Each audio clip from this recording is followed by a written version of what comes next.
All right, you guys. Today I have a very, very fun interview. I have Allie Ruby, and Allie Ruby and I became friends over on Instagram. Oh man, it's been some time now, but she found the podcast, came in, introduced herself, and I instantly just fell in love with her personality. And it's been really awesome to watch her transformation from, more of like a corporate world to running her own super badass business called Pseudo. So that's pseudoforce.com, where she creates the most amazing t-shirts, apparel, stickers, artwork. And it's very in line with just, I feel like the boss bitch vibe. Right? Like, fuck your feelings, fuck around and find out, thick and juicy, muscle mommy, like all these super cool t-shirts that I just think are super fun to rock, right? Like your clothing is an extension of your personality. And I feel like when I wear the Pseudo Force, I'm just like, I'm in my boss bitch realm. So she has a great little fitness journey story.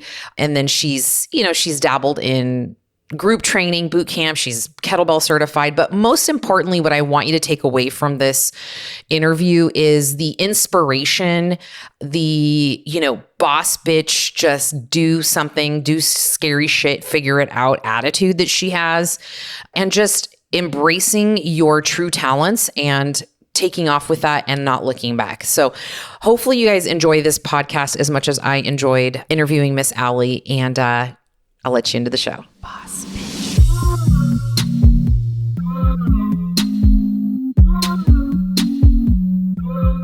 Boss bitch.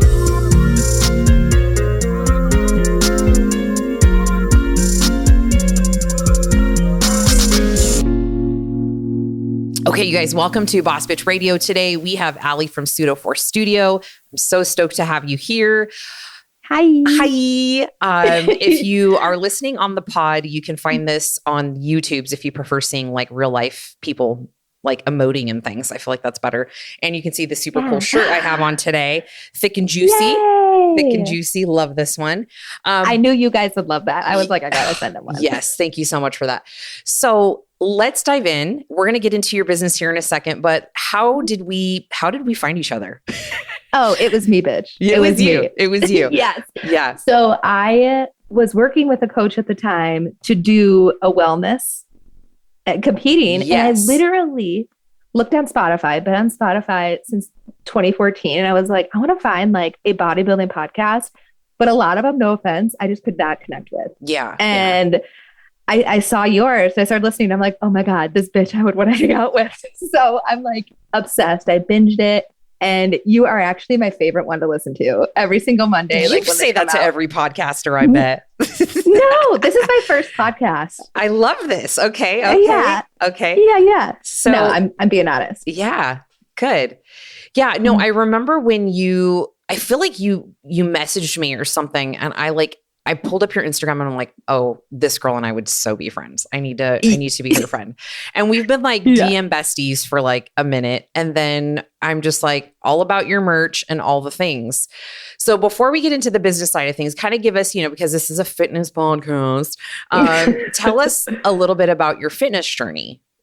Okay. Yeah. Actually, this year will be my 10-year anniversary. August is when I started. Okay. So I graduated college December 2012 at Iowa State University. Go Cyclones. Like the Hawkeyes. And then I moved and I was like, I'm just kind of not feeling anything. It was almost like an identity crisis. Mm-hmm. And that transition thing. And I had a dog at the time. I literally lived in the worst part of town in a shady place. And I started walking my dog, my puppy. And then I was like, oh, I bet this would be a lot faster if I started running. So you did the running thing. Yeah. So it literally just started with running. And then I was really self-conscious. I gained that freshman 45, 50. Who gains 15? It's not 15, right? Like, no. Yeah, no. So I just started doing stuff at home, and then I started at a Planet Fitness. Okay. And from there, I got into like a boot camp before. I did do bodybuilding with a coach, powerlifting. I became Russian kettlebell certified. Crazy. A lot of stuff behind that and why I did that. Yeah. Yeah. So, and I've just been like someone who, I think I got on Instagram right when it started, or like the time to be on it. Yeah. And just started sharing my story, and it just kind of like my personal one blew up there. Right. Cause you have a pretty nice size following over on Instagram, but you're on the TikTok too, right? I love the TikTok. I don't fucking do TikTok. I need to do TikTok. I get it. It's like a different genre. It is almost. My boys, my youngest is like, I don't want you doing TikTok. There's trolls and they're going to be mean to you. And then I'm just have to get aggressive. No, they're going to be like, she's so fucking hot. That's your God. Mom. Yeah. Yeah. So is that just like a whole different beast over on TikTok, like the community there? I would say yes and no. Yes and no. A lot of people have come from like TikTok to Instagram. Like as much as I want to say like I'm a hoe for TikTok, I'm a slut for Instagram first. Yeah, like, for sure. Yeah. For sure. Do you feel like you build a stronger community on Instagram just because it's a little, I feel like it's a little more intimate than TikTok? Maybe I'm wrong. I don't even have the app. I like refuse to do it. It's okay. So TikTok is like, I would say primarily reels. It has a feed like Instagram feed is, but I don't think they did introduce stories, but it doesn't work the same way that like Instagram stories are. And I feel like the Instagram stories are what gets it really intimate. Like, yes, you can be like, oh my God, why is my dog doing XYZ today? For sure. Eating my sandwich. Yeah. And he did. He almost ate my fucking rotisserie chicken the other day. Yeah, my dog ate my sandwich 2 weeks ago and I about murdered him. Yeah. He was about to go back to the pound. Oh my God, what a turd. Yeah. But it's just a different stories. You know, I know that when I started following you, you know how it is when you, like, I'm very discerning when I start to follow somebody. I don't just like want to follow a million accounts because I'm very like protect my mental energy. Right. So when I follow somebody, I'm like, okay, you know, I like, there's some value add or comedy or something, you know? And so when I started following, I'm like, oh my God, this girl's a bad bitch. I love her. She's hella funny. And like, you were my good morning, beautiful text every morning. I look forward to those, not going to lie. Oh, good. I'm so glad. People have been telling me that too. And I literally pulled that out of my ass one day. Well, like I used to say it to my best friend. Yeah. Yeah. It's really a thing. Seriously, that all like started me doing that, like more of the talking to people. I just started treating social media like I'm talking to my besties. And my customers are becoming my best friends. So I'm like, yeah.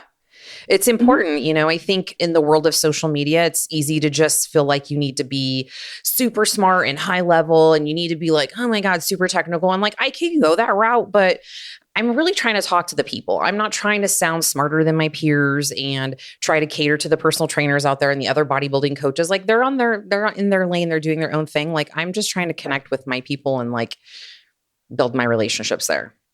Girl, same. That's why like, I come from a tech background. Yes. And even more, I got my bachelor's in genetics. Like, okay, so give us, let's just go there. Let's go there. Yeah. Like, you know, you have had a big shift in your career as of late, but let's kind of go into like your educational background and like what inspired you to start your venture, because it's a fun story. It is. And I don't know if you like know the whole story. So yeah. I need to talk about it more. So I actually got my bachelor's in genetics at Iowa State. So I'm a dummy. What do you do with a degree like that? So you usually go on to grad school or med school. And then what do you do with like normally? Okay. Then what profession? You can go. So I worked in research. Okay. Like, so I worked at a genetic research company here in Des Moines. I should also mention that I live in Iowa. Yes. Like people choose to live here. It's so weird to me. Yeah. Right? Yes. So what I wanted to do was I wanted to go on to grad school and study stem cell research. But okay. Come the end of my degree, like I was just like being really honest with myself. I struggled. I have never told anybody this. Diane. Yeah. I was on academic probation twice because I struggled so fucking hard. Like I'm not dumb. I did really good in high school.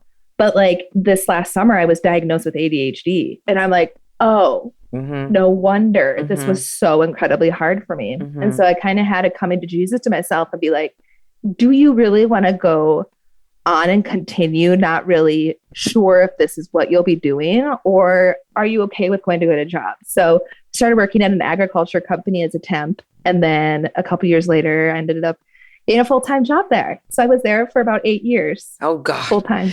Okay. Yeah. Yeah. And like I'm 34. That's unheard of now of like people staying at places that long. So totally different than what you're doing now.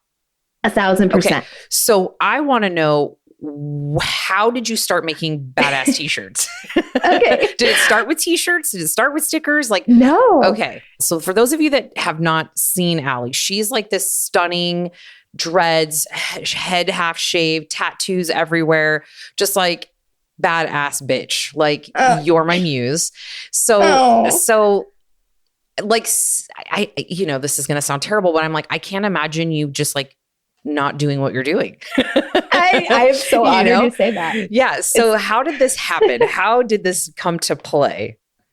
So it actually all started even before college. I loved art. Like, I can't remember who was the person who said this. It was probably on another podcast or something, but we're like told in the world of like, if you're, it doesn't matter how much you love to draw or you love to write. If you're not good enough, you're not going to make a living. But it's like the person who's going to actually make it in the end is the person who loves it. Right. Yeah. So I loved drawing just like with pen and paper or pencil and paper. But I didn't think I could make a living out of it. And I took one art class in high school and I fucking hated it because like it's the schooling, right? Like there's parameters around it. So it was like, I'm going to go to school for biology. Then I changed to genetics, then blah, blah, blah. But the transition started when I think it was in 2017. I'm a big like visual person. I've always been a creative. And for some reason, I've had this belief that I had to be super fucking technical, super problem solving in order to like, I wouldn't even say making money is a big deal, but to feel important or to the world. And I was drawing on my whiteboard and writing stuff out, and someone walked by my desk and they were like, oh my God, your handwriting's amazing. You should turn it into a font.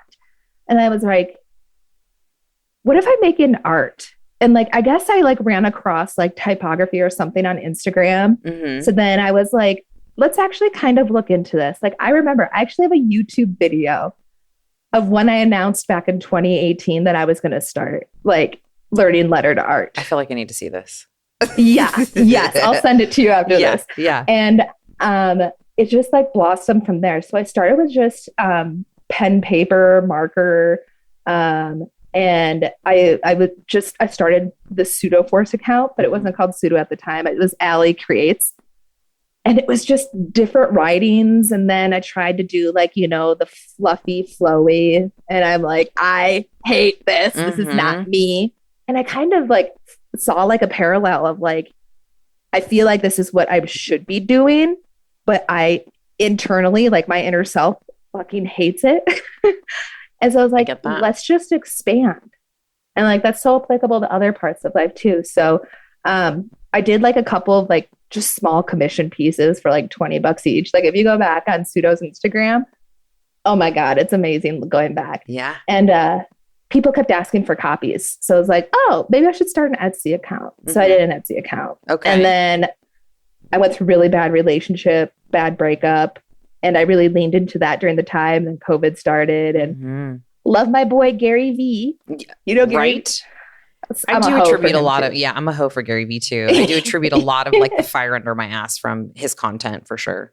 Yeah. He really inspired me to get onto TikTok. So I was like, you know what, whatever, fuck it. It was May. For the next 3 months, I'm just going to post 3 times a day. I don't know what I'm doing.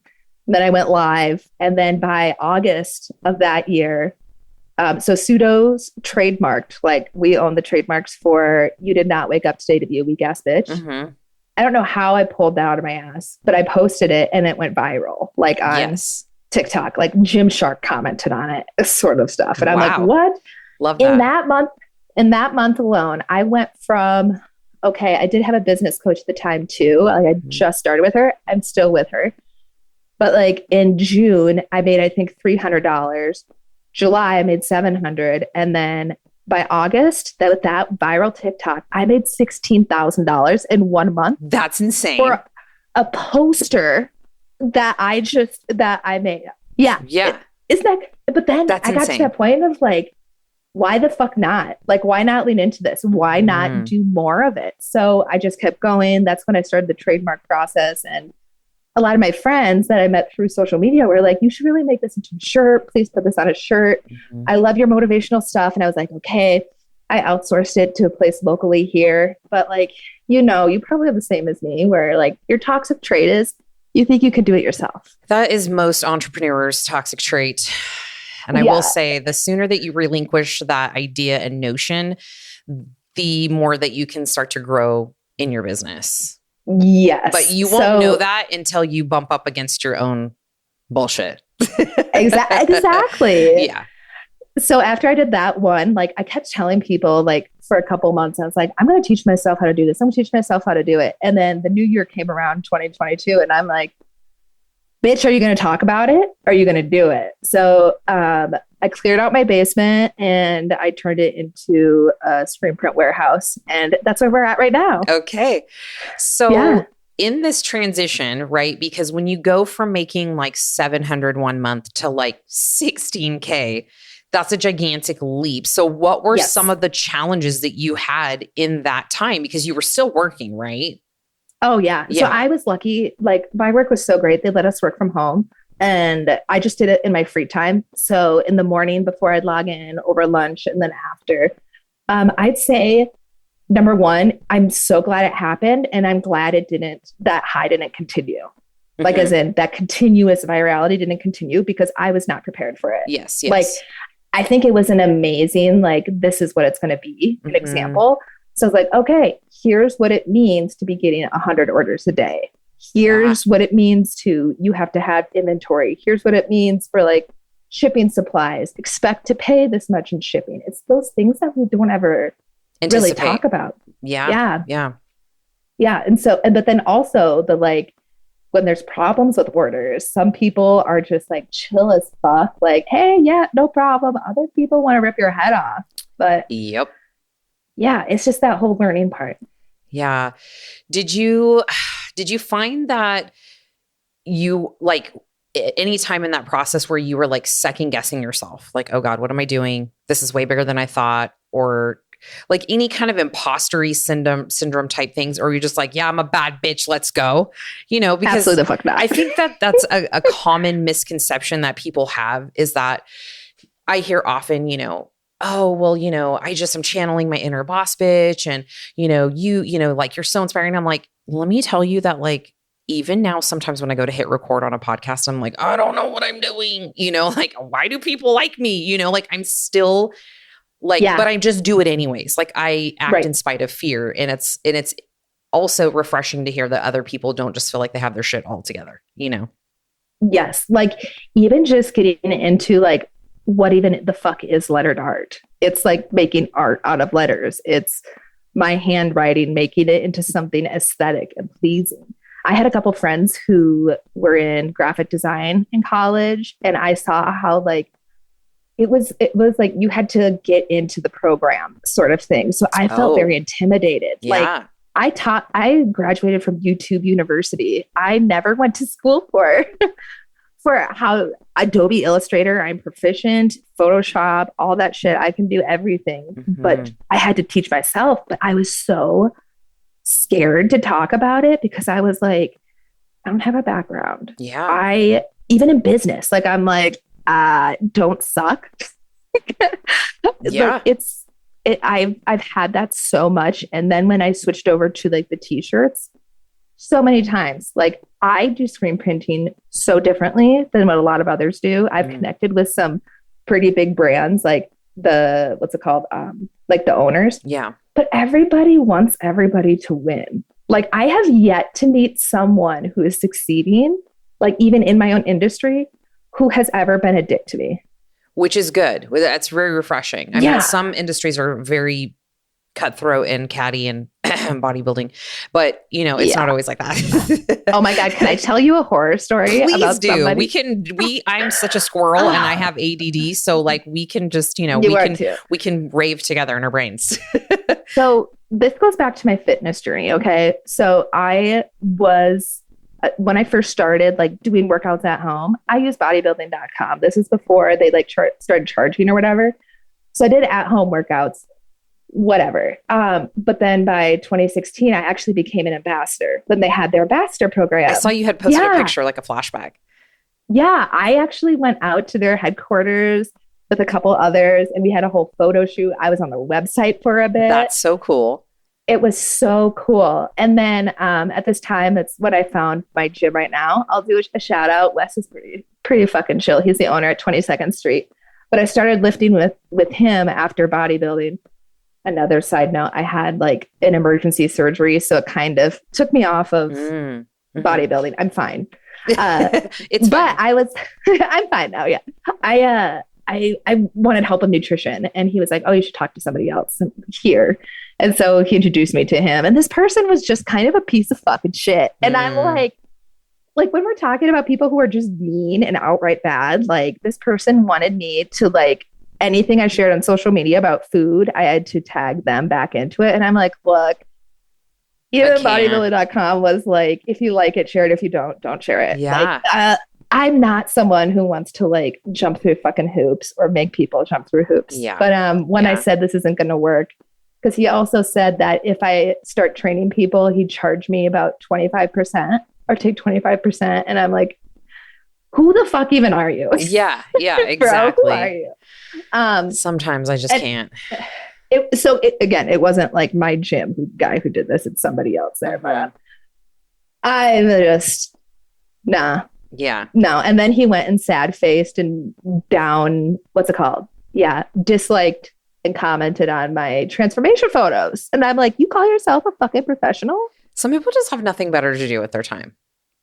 I can't imagine like intentionally creeping on people's stuff to just like throw hate or throw shade or whatever the term is that the cool kids use, or like creating a fake account and like doing that shit. Like really, you are a piece of shit scumbag.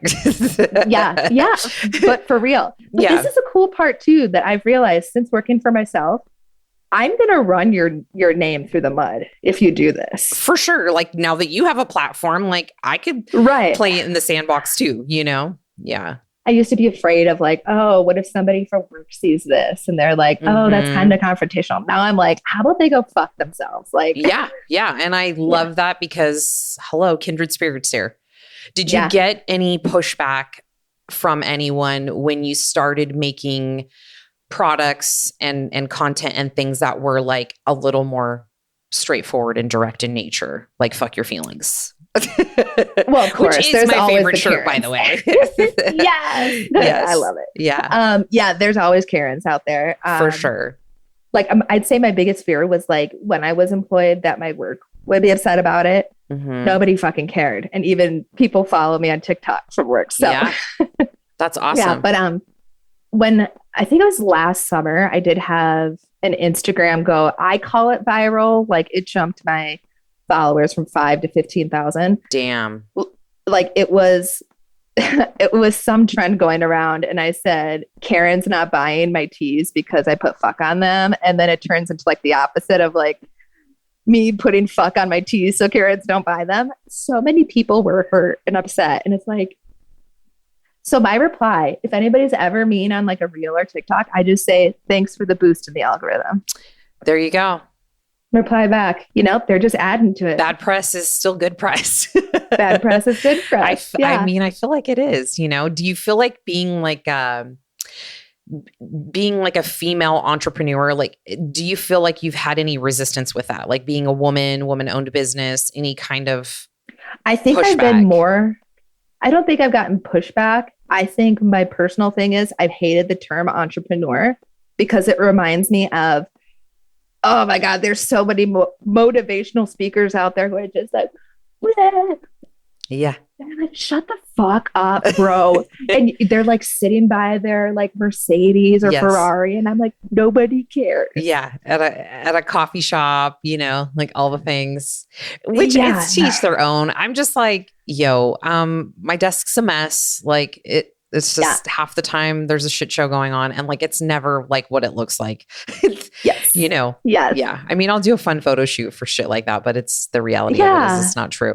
Yeah. That's different. I feel like that's you. Like that's who you are as a person. You don't do them like, let's go rent a private plane just to take photos by it. No, not at all. Now, when it came to starting your business, this is the piece that I find, because I deal with, obviously I've been working with women for 100 years now, but we've come up across women who have significant talents or they have something to share with the world. And they're always like, they're afraid to take that step, that next step, that leap. What was there anything that like went through your mind? Did you have help? I know you said a business coach. Did you have to like have all your ducks in a row before you figured shit out? Because people are just like, how'd you do this? I'm like, I just fucking throw spaghetti at the wall and like whatever sticks, great. Whatever falls down, we fix it. We keep going. And that's generally like how I've run my business for 16 years. Exact same. Fuck around and find out. Like that's the t-shirt, fuck around and find out. For me, that means like, I don't know what the fuck I'm doing. Yeah. But I'm going to figure it out along the way. I'd say the hardest part for me is, I was trained for so long to be analytical and detailed that I was like, if I don't have every answer for every single thing, I can't do this. Yeah. Like my biggest one was, what the fuck are taxes? And how do I make sure? Because like my biggest fear is being arrested for embezzlement and shit like that. And I'm like, bitch, that's why you have a CPA. Yes. Yeah. You hire people smarter than you in that industry I throw money at the problem. That's what I say. Just throw money at that problem. I don't know. I'm not going to try to figure that out. I'm not going to try to do QuickBooks. Are you kidding me? No. I fucking hate QuickBooks okay. So I am a little bit of like a lady in the street, but a freak in the Google Sheets. I love that.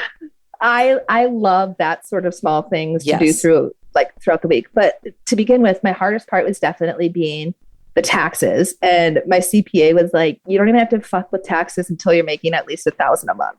And so like, this was back in 2018. I was like, oh, okay. Yeah. Cool. So I was just dealing with like Venmo and shit. For sure. Like, what was the question again? What was just basically like taking the plunge into being like, I'm going to make this a business. Like you quit your job.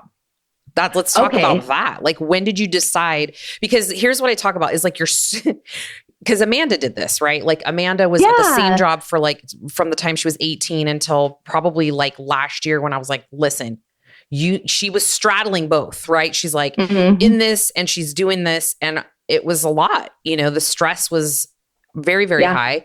And it was a fear factor of going all in on this one thing because this is secure, right? Like you have your day job, it's a paycheck, it's a thing. And when you go over to the other side, you're really like, it's all bets are on yourself. Yeah. Like for how sure. do you feel like you took longer than you probably should have to make that switch? Or did you just rip the Band-Aid? No. So I'm a big manifester. My personal Instagram is Madam Ruby.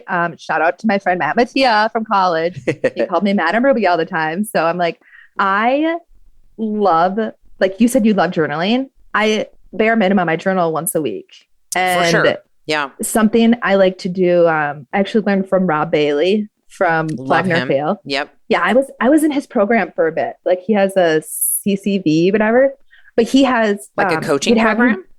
Yeah. Like I would be on my treadmill, like at the gym for like 30 minutes. And I would just write out all like, as if shit has already happened. Like I work for myself. I paid myself $10,000 a month. I'm doing XYZ. Like I'm very much that put myself in there. Okay. So I knew this is what I wanted. And even journaling, or I even have another journal where I just write the shit. I don't think about it when I'm writing. Like I'm just free. It's like flow.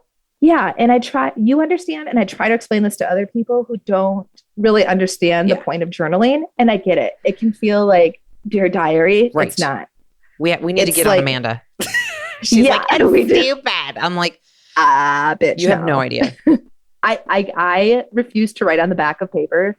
I will only write on moleskin notebooks. And I have my fancy bitch pens. Like I'm a bougie bitch. Yes. I have to have a specific pen when I journal. I need to get a little bougier about the quality of my journal. So you won't write on the back of a journal entry. So it's all just right sides. Yep. Okay. This is also me in paper, period. Stationery I feel like is your jam. So yeah. I know we're like squirreling, but like, what's the reasoning behind not writing on the back? Is it just... So in my handwriting, like this is where it all began, my handwriting, like I kind of designed it, I guess, through like probably high school and college, where I don't like when my letters go below the lines either.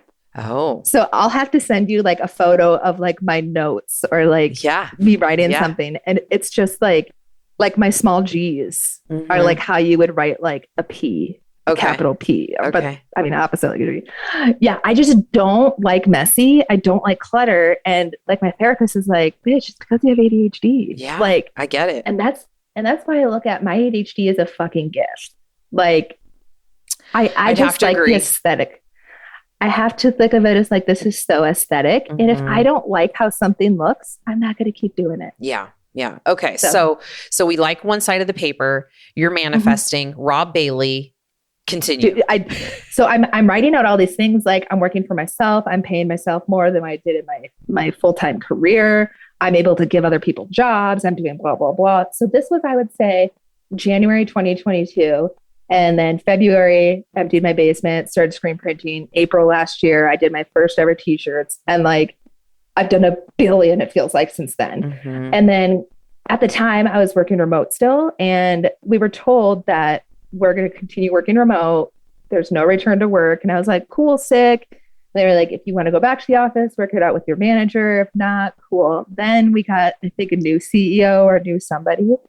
And they told us in August, hey, by the way, you guys have 30 days until you have to be hybrid in the office. And that was your decision. It was, but I was manifesting this in the past, right? Like, shit unfolds in a way you don't think it's going to. I feel like always.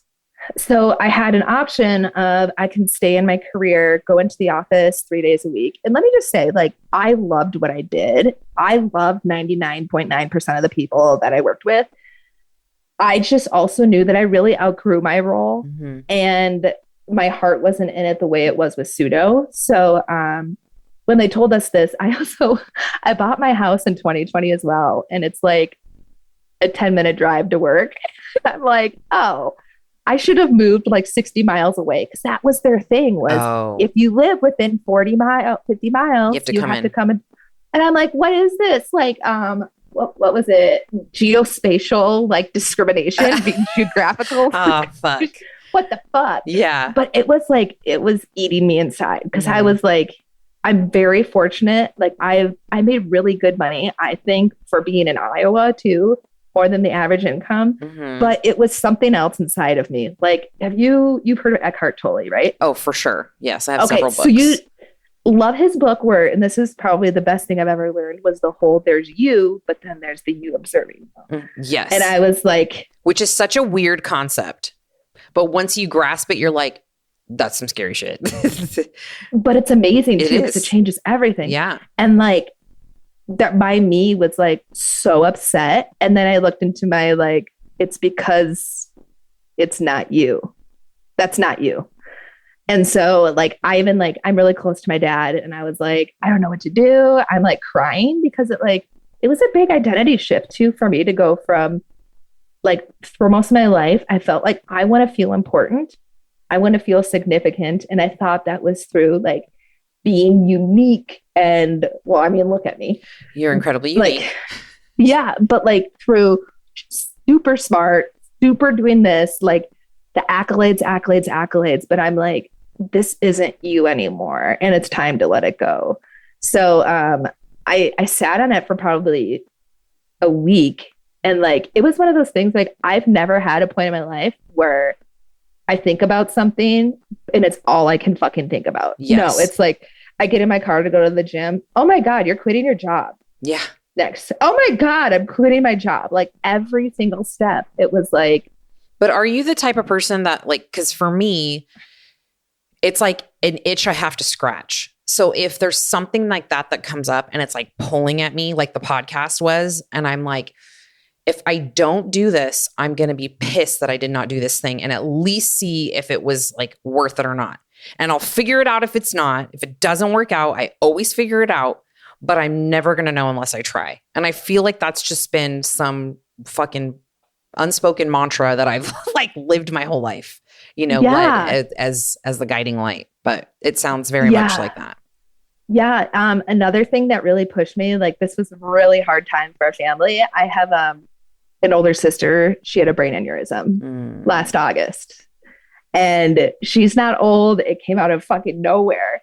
And she's the happiest, most outgoing. She and her husband are like what I look at. It's like the ideal relationship. And they didn't know if she was going to make it or not. She was at University of Iowa. And she's doing great now. She's doing amazing. Good. They're in Portugal right now. Amazing. So I'm like, what the fuck? Yeah. Yeah. But that was like such a reality check for me of like, what the fuck is important? What the fuck is important now? Yeah. So I knew that if I would have like stayed in my job, like I was like, what if I give it till December? Everything that like I feel like I worked towards would be gone. Like you understand, it's like a different culture and environment you're in. So for sure. I was like, well, I got money saved. I'll figure it out. I'm like, if other people can do it, I can do it. Hello. Amen. Yeah. Yes. Yeah, exactly. Do you feel like you have a quick like turnaround? So if like something doesn't work out, like you fuck up a t-shirt or whatever, you just like, you don't dwell on it. You're just like next, and you just kind of course correct. Because I feel like when you decide to go all in on something and you're not straddling two industries where you're like doing this thing and that thing, when you all bets are on yourself, you're more likely to be like, rent's due, I got to fucking figure some shit out. And then again, you throw spaghetti at the wall, you start doing all these things, and then something sticks and you hit traction, and then you're just like on to the next level. Bingo. That's definitely it. I think too. So I was in a really bad relationship. If we're talking relationships, like for like 5 minutes, in the past, I was very much I just wanted to be wanted. And it's that subconscious thing you don't realize until you're on the other side. Yes. And, I was with someone who, when I say like a sociopath, I don't want to say narcissist because I think that's too trendy right now. Let's just say he's right now going through trials for murder in the second degree. And complete stolen valor, lied about so much stuff. I shut down my intuition and did not listen to her for 2.5 years. And it ended in domestic violence, and all during COVID. So I did everything by myself, doing like no contact order, all this stuff. And after that, I'm just like, if my gut ever tells me anything, she's fucking right. Yeah. Like I listened to my intuition. I named her Prudence because that sounds like a wise old bitch. Like, right? Wise old lady. Yeah. Yeah. So I'm like, Prudence, what do you got to say today? But I'm very in tune with like, what is this? If I feel like, oh, like my new thing is I've been really getting into like muscle mommy, right? Yes, like I did the t-shirt and I'm like, okay, we're doing bleach now. We're doing this, we're doing that. And it just feels right too. Yes. So I'm very much if it feels right and intuition rise, that's when I get into journaling, because if I start journaling about it, I get into that flow and I'm like, it all starts to make sense. Yeah. And I, thank you for sharing that, because that's a very vulnerable thing to share. And I resonate with that as well. I was also in a situation similarly where I was not listening to my intuition in a relationship. And there was like red flag that was like light red, I'm like, what is it? And I was always like, ugh. And eventually it ended up being, a situation that I got taken advantage of as well. I had a significant amount of money stolen from me. There was like some situations, and I would say journaling and listening to my intuition. And so now it's so weird that I use that as a guide to make big decisions right? Where I'm like, 1,000%. where am I feeling this right now? Is this a gut? Am I having a visceral reaction around this person moving forward with this thing, this project, this business idea, this employee, like whatever? And 9.999%, 9 out of 10, I'm right. Like it's Yes. just, and it feels good to lead with intuition, which is such a weird concept for people to grasp. They're like, you just listen to your gut. I'm like, it's a fucking thing. Okay. It really is. There's like, so I don't know the exact quote, but Albert Einstein said something about intuition. And like, I refuse to not listen to intuition. This is why, like, since I left corporate, I had nothing against my last job, but the way it's set up is like, we need people to lead by intuition, not by logic. Like, there's too much. Oh, like, for instance, social media. I refuse to have a strategy. What's your strategy? Have fun. I have my basics. Yeah. But if I am not having a good time, if I am not having fun, if I'm not making friends, it's going to be shit. Yes. If I just go on strategy, I'm going to be like Chat GPT robot. Yeah. Yeah. You're not wrong. And that's really my strategy with my personal page too, is just being authentic. Like, is it funny? Do I think it's funny? If the people that like me and they get my sense of humor, they'll get what I'm like, why I'm sharing things. So it's either like coming from a place of like wanting to make somebody laugh or, engaging or sharing something valuable or something. I'm like, people need to hear this, or right. Or whatever. But again, to your point, like I have my basics with the strategy, but the rest of it is there is no fucking strategy. Like, right. I'm a real ass human that does weird shit. And like, hopefully you guys like me. Like, I don't know. And if you don't, then you're just not my people. And you know what? That's where I think it's like, it's okay. And like, I think that too about people with me. Like when I say I make fun of Karens, my mom is my Karen. Yeah. Like, yeah. Who I'm talking about. But like, I think that's totally okay. Like, you know what I mean? I don't think I have to demonize people who do not agree with me or whatever, but I just think we have to like embrace our fucking weird because we need more weird. That's how I found you, Diane. And that's when I was like, yeah, I'm going to slide into her DM and be like, hey, I swear this isn't a dick pic. I think that was actually the first that was probably your first message to me, I'm sure. Yeah. I feel like you sent me a series of voice messages. You're like, I think you said something around like, I feel like you always talk to me, so I'm going to talk back to you. And I hope this isn't weird, but I'm sending you voice messages or something like that. But I was like, I appreciate that. And, a lot of times I will just randomly send voice messages to new followers or whatever. And I'm like, I love this. I think it's great. It's a fun little community. Yeah. And just like, honestly, leading with the whole intuition, women, we have such a gift. Like, hindsight's 2020 with my experience. I think that was the best thing I got was your intuition. Like, as much as I would love to lead with my heart, absolutely the fuck not, because look where that got us. I'm like, use your heart, be compassionate, think about other people, but also your intuition is going to tell you the answer. Most definitely.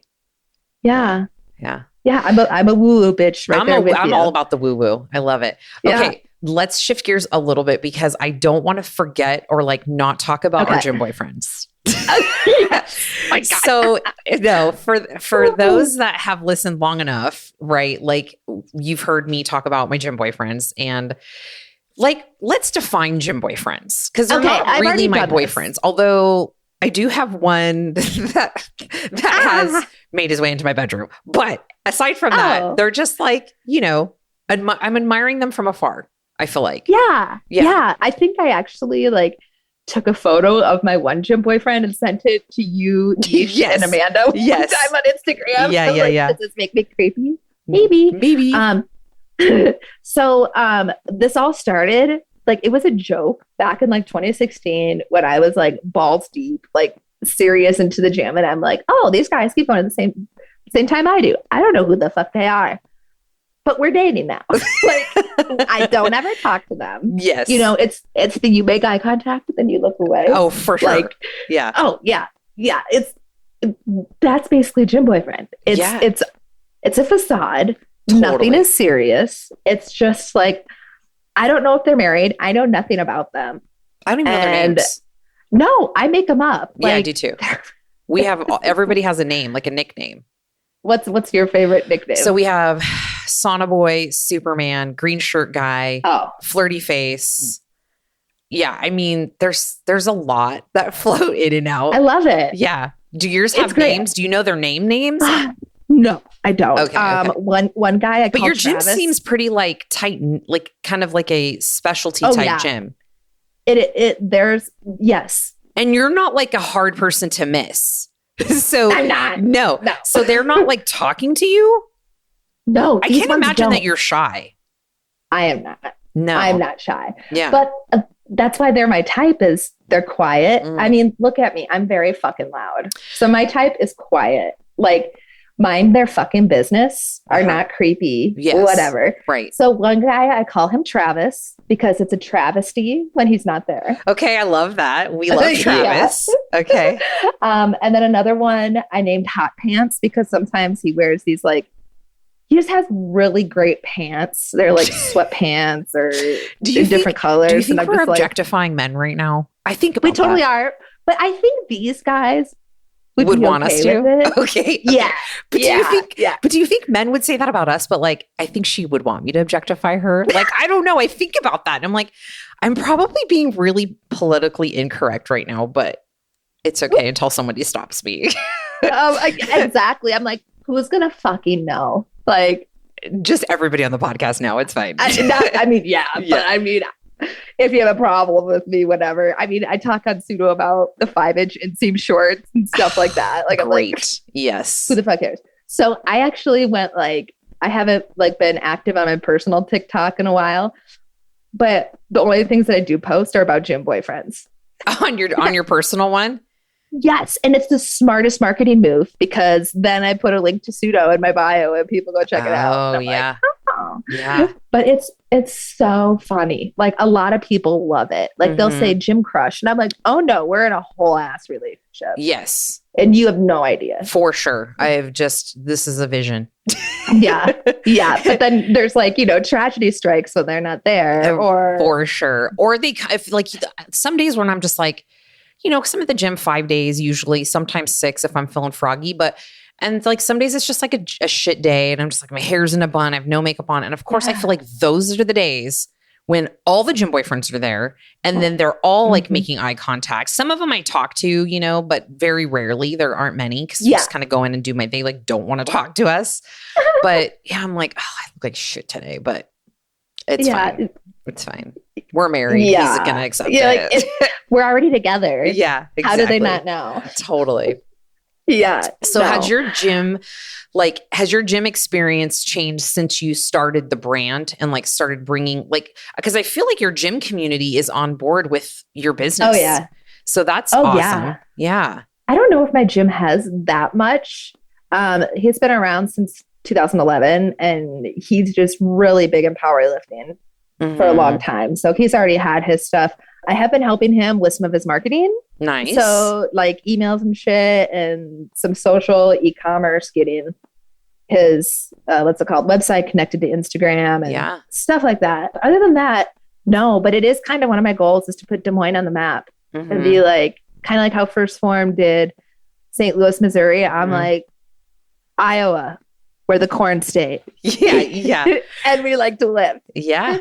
Corn-fed powerlifters, I imagine. All right. Yeah. We have a pretty good bodybuilding community here too. Is that gym that you're at like a good blend of like powerlifting and bodybuilding? Because sometimes there's a divide, right? Like, just because I've been a powerlifter before, that was a past identity of mine, and then obviously bodybuilding, and then we have some gyms in here that there's a little bit of a split where it's powerlifting and bodybuilding. But sometimes there's like some stupid weird beef. And I'm like, y'all, just play nice. Yeah, calm the fuck down. Yeah. There's no beef at all. That's good. Yeah, there's actually a lot of people who do bodybuilding who go there. Yeah. Yeah. Well, it's nice to have a gym that's not, corporate. Like, shout out to those that are at Planet Fitness and like you're doing your thing and like you're getting your workouts in. But if you've been to a small owned gym that has a passion behind it. Like I feel like mine is one of those, but it's more specialty, like boutique, because it's all women and it's private. It's not open to the public. But we have some other gyms that are pretty badass here in town that are, just run by like small business owners. and they take pride in that shit. And it's just a different, I don't know, it's just a different feel. And I think people are intimidated by that sometimes when they're newer and like lifting and stuff. Like you went from Planet Fitness to that gym. And I've just kind of seen snippets of your gym and I'm like, that's a pretty cool, badass gym. Yeah. Was it hard for you to make that jump or did you know somebody that was going there? Not really. It was actually a different location. So it was a lot smaller before, but I was doing so much other stuff like at Anytime Fitness that I didn't feel that intimidated. That's good. Yeah. Yeah. And I also used to lift stupid early, like 5. So there weren't a lot of people there. Yeah. But like, I don't know. You understand it's like such a different world. Like I even got one of my friends who was old coworker.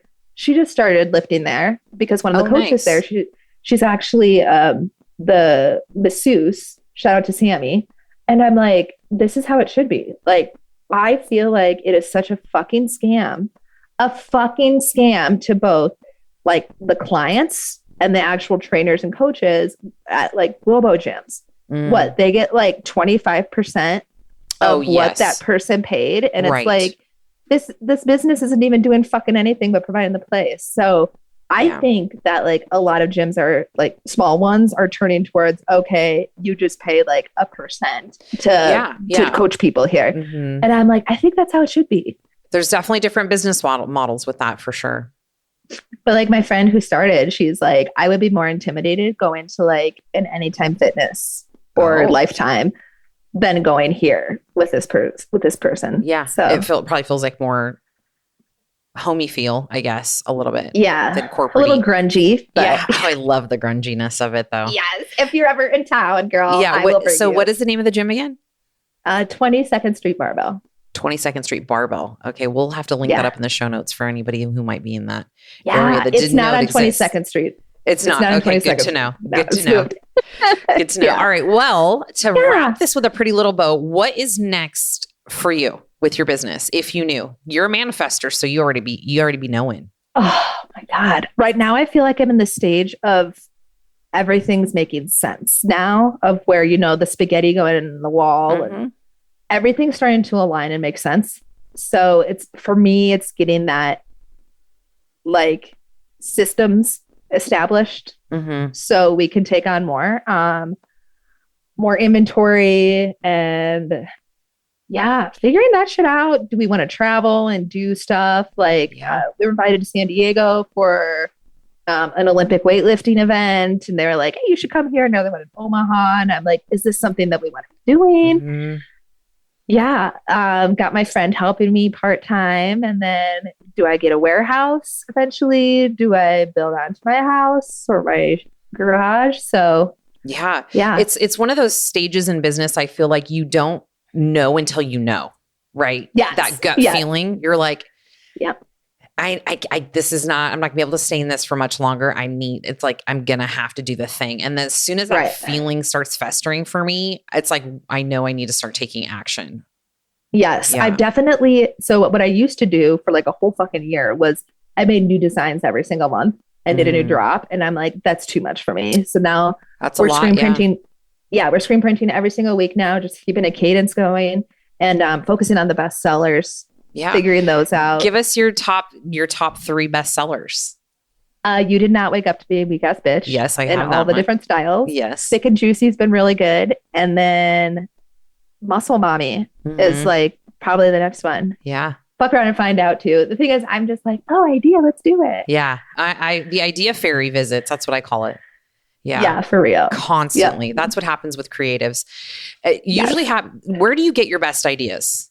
Do you feel like when fucking random shit. Like when randomly. Is there something that like triggers you to have great, like if for me, it's the shower or if I'm on a walk with like just zero distractions. Like if I'm just walking my dog and I'm like decompressing and sometimes a little high helps.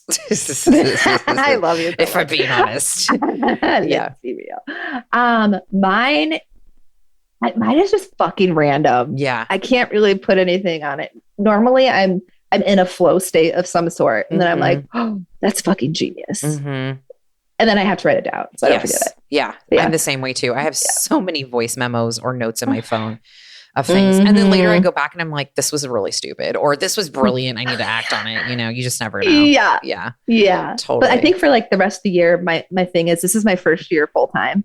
And really just looking at, I hate to say it, but like the holidays. Oh, that is right around the corner. Like, that's probably going to be huge for you.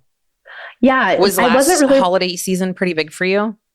Yes. And I don't think I was as like prepared for it, as in I didn't have enough inventory. I didn't like advertise. I remember getting the text or the emails maybe at that time that your stuff had sold out. And I was like, good for her. I love seeing that for you. Yeah, I do too. So it's kind of like, I'm definitely at a new part with like my business coach of like that next level. Like, I'm like, okay, we're not just throwing spaghetti now. What's that next strategy? thing? A little more strategy.